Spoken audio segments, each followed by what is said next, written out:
ভাই বোনের যে এই বন্ডিংটা, এটা দেখলে চোখ একেবারে জুড়িয়ে যায়, তাই না?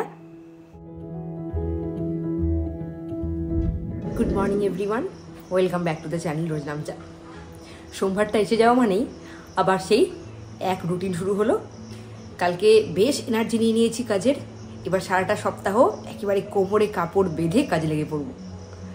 ঝনকের স্কুলও আছে, রাকেশের অফিসও আছে, আমার স্কুলও আছে। উঠে গেছি একটু তাড়াতাড়ি করেই, 6:30টার সময়, যদিও শরীরটাকে খুবই টেনে টেনে উঠিয়েছি। কালকে দুপুরবেলা একদম ঘুম হয়নি, রাত্রিবেলা শুতে শুতে বেজে গেছিলো 12:30। 5.5 ঘন্টা 6 ঘন্টা ঘুম হয়েছে, যদিও ঝনককে একদম শাসিয়ে দিয়েছিলাম ঘুমানোর আগে, জানো তো। রাত্রিবেলা কিন্তু আমাকে একদম ডিস্টার্ব করবে না। ও না, রাত্রিবেলা একদম ডিস্টার্ব করেনি। কালকে আসার পর তো 9টা অবধি ঘুমিয়েছিল। আমি ভেবেছিলাম 2টো 2:30 অবধিও জেগে থাকবে, আমাকেও ডিস্টার্ব করবে। কিন্তু আমি 12:30টার সময় শুয়ে কখন যে ঘুমিয়ে পড়েছি জানি না। যখন 6টার সময় অ্যালার্মটা বাজলো, ঘুমটা ভাঙলো, তখন শুনছি ঝনক আমাকে বলছে ঘুমের মধ্যে, আমি কালকে রাত্রিবেলা বলেছি আমার প্রচণ্ড মাথা ব্যথা করছে, আমাকে একদম ডিস্টার্ব করবে না। ও সেটা বলছে শুয়ে শুয়ে, কাণ্ডটা শুধু পাবো। চলো আজকে দিনটাকে শুরু করা যাক, আবার নতুন উদ্যম নিয়ে একটা সপ্তাহকে শুরু করা যাক। দেখতে থাকো সারাদিন কী করি। আমার সকালবেলা অ্যাজ ইট ইজ ঘুম কাটেনি, আর যেহেতু ঘুমটা ঠিক মতো কাটেনি, তাই জন্য ভাবলাম আজকে সকালবেলা চা খাই। এখন চা নিয়ে বসেছি, একটু বসে নিই, তারপরে তোমাদের সাথে শেয়ার করবো স্টুডিও থেকে কী কী শপিং করলাম। কালকে তো বেশ কিছু শপিং করেছি, আমাদের কেমন লাগলো শপিং করে সব এক্সপিরিয়েন্স তোমাদের সাথে শেয়ার করছি। দাঁড়াও, চলো দেখিয়ে দিই কাল কী কী কিনলাম। শপিং মলে গেলে কোথা থেকে যে টাকা বেরিয়ে যায় বোঝাই যায় না। ব্যাগ তো ভরলই না, টাকাটা অনেকটাই কমে গেল।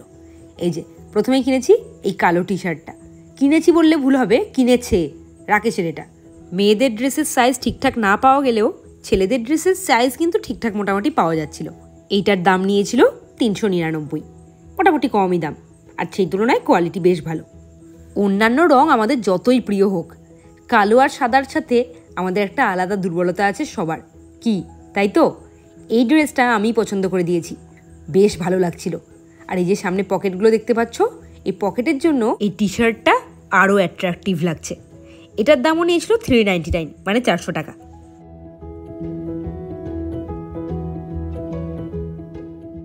তারপরে কিনেছে এই হাফ প্যান্টটা, এটা ঘরে পরার হয়তো হবে। এটার দামও 399, মানে 399-এর যা ছিল সব মনে হয় তুলে নিয়ে এসেছে। কিডস সেকশনে গিয়ে দেখলাম বাচ্চাদের জামা কাপড়ের স্টক একদম নেই। অনেক খুঁজে পেতে ঝনকের জন্য কিচ্ছু কিনবো না, তাই জন্য এই টি শার্টটা কিনলাম, বেশ ভালোই লেগেছে। ঝনক কিন্তু এই বয়স থেকেই চুজ করতে শিখে গেছে। যখন জিজ্ঞেস করলাম এটা পছন্দ, নিজেই বলল হ্যাঁ। তাহলে ভাবতে পারছো, আমাদের এখানে যেরকম ওয়েদার, সবসময় আমরা চাই একটু ঢিলেঢালা জামাকাপড় পরতে। এই যে জিন্সটা বেশ সফট আর বেশ ঢিলেঢালা। এটার দাম নিয়েছে 899। আমি শুনেছিলাম জুডিওতে নাকি সব জিনিসপত্রেরই দাম কম, আমার কিন্তু খুব একটা মনে হলো না। আমার তো মনে হলো সব জায়গায় যেমন দাম ওখানেও তেমনই দাম, একদমই কম না। তারপরেই কেনা হয়েছে এই ড্রাই শ্যাম্পুটা। আমি ড্রাই শ্যাম্পু খুব একটা ইউজ করিনি, জানো তো। ওই একবার মাত্র ঘুরতে গিয়ে আমার বোনের থেকে ইউজ করেছিলাম, তখনই ভেবেছি যখন ঘুরতে যাব তখন ইউজ করব। সামনেই ঘুরতে যাওয়ার দিন আসছে, অনেক দিনের জন্যই যাব, তাই ড্রাই শ্যাম্পুটা কেনা হয়েছে। আর এরপরে রাকেশ কখন যে এটা কিনে নিয়েছে, মানে এই ডিওটা, আমি নিজেও জানি না। এই ড্রাই শ্যাম্পু আর ডিও দুটোর দামই নিয়েছে 99 করে। শেষমেশ আমার নিজের জিনিসগুলো দেখাই। এই যে এই কানের দুলটা কিনেছি, এখানে একসাথে 6টার সেট, দাম নিয়েছে 99।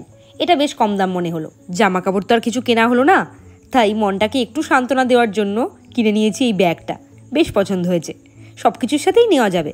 এখন এই ব্যাগগুলো খুব চলছে, ট্রেন্ডিং।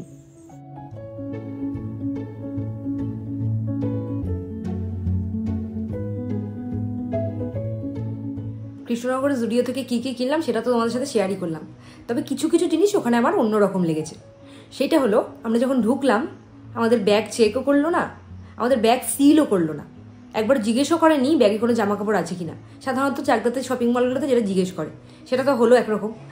আর সমস্ত কেনাকাটা হলো, কেনাকাটা করে যখন বেরোলাম তখন বিলটা পর্যন্ত চেক করেনি। বুঝলাম না কেন, এটা ভালো না খারাপ সেটা আমি বলতে পারবো না, কিন্তু আমার এটা মনে হয়েছে অন্যরকম। আরেকটা জিনিস দেখলাম, ওইখানে কৃষ্ণনগরের এই জুডিওটা কবে ওপেন হয়েছে আমি ঠিক জানি না, কিন্তু খুবই স্টক কম। ছেলেদের জামা কাপড়ে যদিও স্টক আছে, ছেলেরা মনে হয় শপিংটা কম। ছেলেদের জামা কাপড়ে বেশ সাইজ অ্যাভেলেবেল ছিল, কিন্তু মেয়েদের জামা কাপড়ে যতগুলো জামা আমার পছন্দ হয়েছে একটারও আমি সাইজ পাইনি। শুধু ওপাশে আছে এক্সএস, সাধারণত এক্সএসটা খুব একটা মানে কেউ নেয় না, আর ওই পাশে আছে এক্সেল আর ডাবল এক্সেল।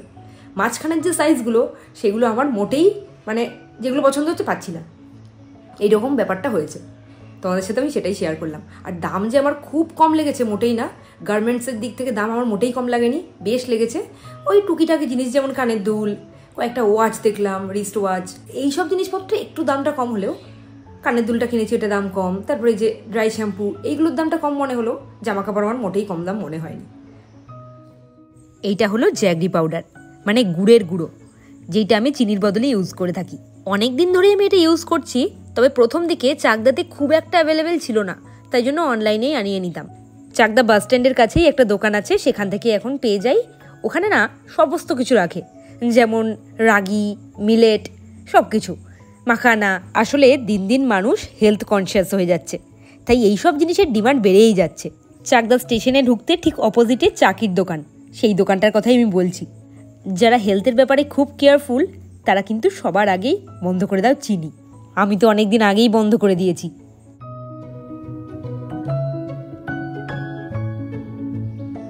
তোমাদের কাছ থেকে আমি অনেক ব্যাপারে অনেক রকম সাজেশন পাই, তাই জন্য মাঝে মাঝে নিজের যেই জিজ্ঞাসাগুলো আছে তোমাদেরকে করে ফেলি। আজকে যেমন একটা জিজ্ঞাসা আছে, রাকেশ কালকে হাঁসের ডিম নিয়ে এসেছে। হাঁসের ডিম সাধারণত কত টাকার দাম আমি ঠিক বলতে পারবো না, এগুলো 8 টাকা পিস নিয়েছে। 8 টাকার তুলনায় ডিমগুলো বেশ বড়। রাত্রিবেলা আনার পর বলেছে ঝনককে ডিম সেদ্ধ দেবে, হাঁসের ডিম। আমি তো ঝনককে আজ পর্যন্ত একবারও হাঁসের ডিম সেদ্ধ দিইনি। দেশি মুরগিও দিয়েছি, নর্মাল মুরগি তো দিই। বাচ্চাদের হাঁসের ডিমটা দেওয়ার কি ঠিক হবে সেটা আমি এখনও বুঝতে পারছি না। তোমাদের কাছ থেকে সাজেশন নিতে চাই যে হাঁসের ডিমটা দিলে আবার পেটে কোনো প্রবলেম হবে না তো? তোমরা কমেন্টে জানিও, তারপরেই আমি ওকে এটা দেওয়ার সাহস দেখাবো। তার আগে আমি এটা দিচ্ছি না, রেখে দেবো। আর আরেকটা, আজকে সকালবেলা খুব বড়সড় মুশকিলে পড়েছি। গ্যাস জ্বালাতে গিয়ে দেখছি গ্যাস জ্বলছে না। আমি ভাবলাম যে গ্যাস তো কদিন আগেই রিফিল করা হলো, কেন এরকম হচ্ছে? দেখছি যে আমার লাইটারটাই গেছে। তারপরে নিয়ে এসেছি ছোট্ট লাইটারটা দিয়ে, এটা দিয়ে কাজ করতে খুব অসুবিধা হচ্ছে। কি করবো, এটা দিয়ে কাজ করছি। আমার কাছে একটাও দেশলাই নেই, ভাবতে পারো, বাড়িতে একটাও দেশলাই নেই। এই করেই আজকে কাজ চালাতে হচ্ছে। তোমরা কিন্তু জানাতে ভুলো না হাঁসের ডিমটার কথা। জনককে কি দিতে পারবো নাকি এখন কয়েকদিন অ্যাভয়েড করাই ভালো? 8টা বাজতে আর বেশিক্ষণ নেই, কিন্তু এদেরকে না রাখলে ঘুম ভাঙে না। এই দেখো অবস্থাটা, দুটোতেই ঘুমোচ্ছে। তোমরা কি অফিস যাবে না, স্কুল যাবে না, কিচ্ছু যাবে না? ঝনক, এই ঝনক, এই ঝনক, উঠে পড়, উঠে পড়, স্কুলে যেতে হবে, ওঠো। কালকে তো আমি ঘুমিয়েছি 12:30টার সময়, রাকেশ আর ঝনক তারও অনেক পরেই ঘুমিয়েছে। রাকেশ কখন শুয়েছে সে তো জানিই না, রেকর্ডিং করছিল। আর ঝনক আমার পরে ঘুমিয়েছে আমি শিওর, ও 9টা অবধি ঘুমিয়েছিল যেহেতু, তাই আজকে সকাল সকাল ডাকিনি, একটু দেরি করেই ডাকলাম। আমাকে ডাকার মতো কিন্তু কেউ নেই, আমার ওই অ্যালার্মই ভরসা। অ্যালার্ম যদি বন্ধ করে ঘুমিয়ে পড়ি কেউ ডাকবে না। আর এদেরকে ডাকতে ডাকতে আমার মানে 15-20 মিনিট কেটে যায়। এখনও ডাকলাম তো কতক্ষণে উঠবে কোনো ঠিক নেই। কিন্তু স্নানে ঢোকার আগে রান্নাঘরে ওই কোনাটাতে দেখলাম ঝুল, আর ঘরে যা মাকড়সা হয়েছে না, ঝুল তো হবেই, তাই তাড়াতাড়ি করে চোখে পড়তেই পরিষ্কার করে নিলাম। যদিও হাত পাচ্ছিলাম না, অনেক কষ্ট করতে হলো, তাও করার চেষ্টা করলাম।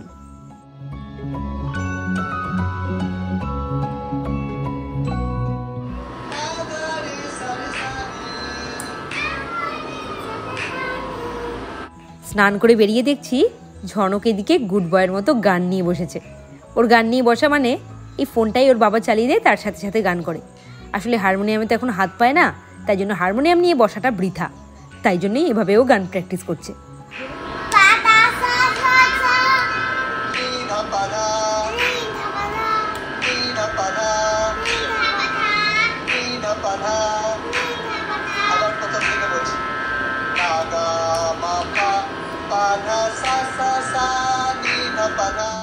সারাদিনের মধ্যে আমার সব থেকে ব্যস্ততাময় টাইম হলো 8টা থেকে 9:30 সকালবেলা। তখন যদি কেউ আর্জেন্টভাবে আমাকে ফোন করে আমি তাও ধরতে পারি না। 9:30টার মধ্যে রেডি হয়েছি, ঝনকের অবস্থাটা দেখো এখনো পর্যন্ত, এই যে। আর এই পাশে রাকেশের টিফিন গোছানোর পর আমার আরেকটা কাজ হলো এটা ঠান্ডা করতে দেওয়া। এখন মোটামুটি ঠান্ডা হয়ে গেছে, এবার এগুলো গুছিয়ে দেবো। দিয়ার বাড়িতে আসার পর ঝনক প্রত্যেক দিন এইভাবেই দাদু ভাইয়ের ফোনটা নিয়ে গানটা করতে থাকে সাথে সাথে।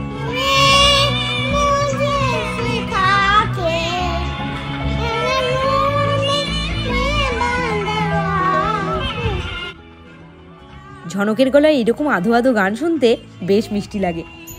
তবে আর গান শোনার সময় নেই, এবার তাড়াতাড়ি ওকে রেডি করে স্কুলে পাঠাতে হবে। গোপাল ঠাকুরের জামা,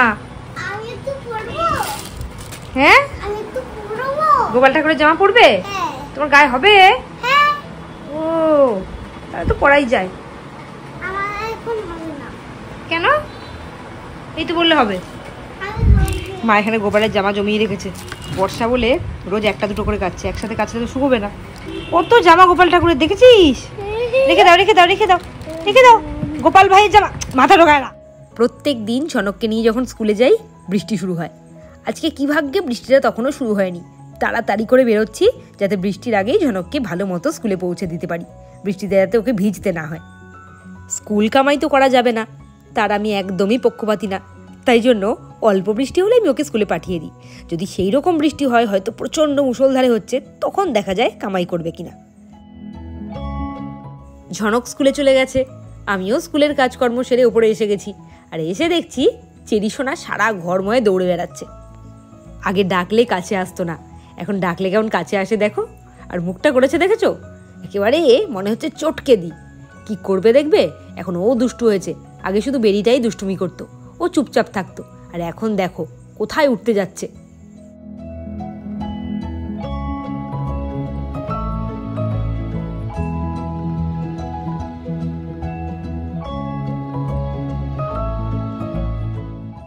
কিছুক্ষণের মধ্যেই ঝনক দাদা স্কুল থেকে ফিরে গেছে।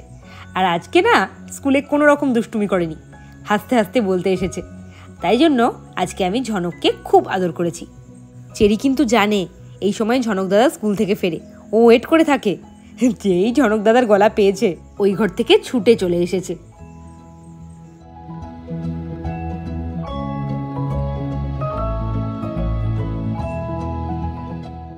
তোমরা তো দেখো বেরিকে আদর করতে বললে ও সবাইকে আদর করে দেয়।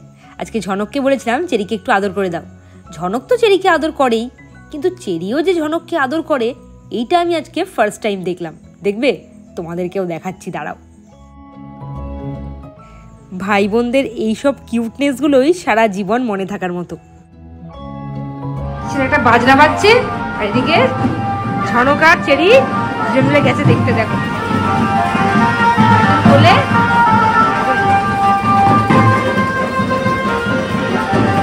আমরা যখন ছোট ছিলাম তখন কিন্তু আমরাও এরকম করতাম, কোনো বাজনা আসলে দৌড়ে চলে যেতাম। ঝনক আর চেরি দুজনেই খুব মজা পেয়েছে কিন্তু ওগুলো শুনে। ওই দেখো দূরে দেখা যাচ্ছে। আর আমাদের বাড়ির সামনে রাস্তার অবস্থা দেখতে পাচ্ছ, একেবারে জলের তলায়। এই যে শব্দটা, এটা শুনলেই মনে হয় পুজো এসে গেল। পুজো তো সত্যিই এসে গেল একেবারে ঘরের দোরগোড়ায়। আর মাত্র 2 মাস, 2 মাসও পুরোপুরি নেই। এই 2 মাস কেটে গেলেই আবার সেই পুজো চলে আসছে। কি মজা হচ্ছে ভাবলে, তাই না? বৃষ্টির জন্য এরকম ছাতা দিয়ে ঠাকুর নিয়ে যাওয়া হচ্ছে। প্রথমে গেল শিব ঠাকুর, এইবারে যাচ্ছে মা মনসা।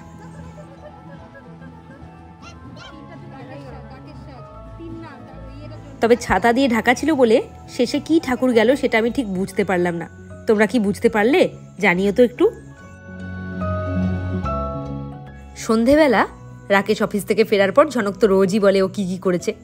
আজকে ও বলেছে আজকে আমি স্কুলে গিয়ে কোনো রকম দুষ্টুমি করিনি, কোনো রকম অসভ্যতা করিনি। সেইটা শোনার পর রাকেশ হয়েছে খুব খুশি। এইবারে ছেলের আর বাবার অনেকক্ষণের আদরের পর্বও চলবে।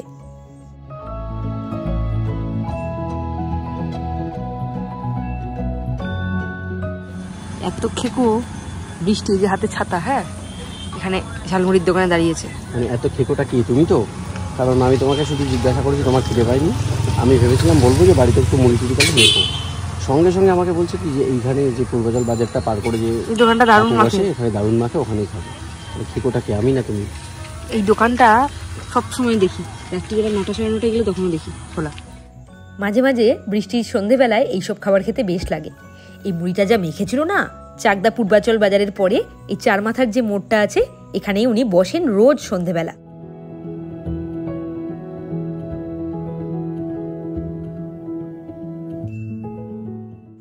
ঝালমুড়িতেই থেমে থাকিনি, এরপরে নিয়েছি চুরমুর। চুরমুরের টেস্টটাও ছিল অসাধারণ, একটার থেকে একটা ভালো। এ বলে আমায় দেখ, তো ও বলে আমায় দেখ। একদম শেষে নিলাম চটপটি। কোনটা ছেড়ে কোনটা খাই, প্রত্যেকটা আইটেম দারুণ মেখেছিল। কি ভালো খেতে! তোমরা যদি একবার এই রাস্তায় যাও অবশ্যই খেও। রোজ যখন ঝনক পড়ে ফেরে তখন ওর সাথেই ফিরি। বেজে যায় 9:30। আজকেও এখন 9:30 বেজে গেছে, কিন্তু আজকে আমরা বাড়িতে ফিরেছি 7:30টার সময়। ঝনককে পড়তে দিয়ে চলে এসেছিলাম, আর ওয়েট করিনি। বাড়িতে অনেক কাজ থাকে জানো তো, আসার পর করলে না রাত্রে শুতে শুতে 12:30 একটা বাজে। রাকেশও বললো, আর আমারও ইচ্ছে হলো বাড়িই চলে যাই। বাড়িতে এসে এতক্ষণ কাজকর্মগুলোই করছিলাম। রাকেশ এখন সেকেন্ড টাইম গেছে ঝনককে আনতে, ও নিয়ে এলে তারপরে খাওয়া দাওয়া হবে। ধ্যান করেছিস? হ্যাঁ। কেমন করে দেখা একটু।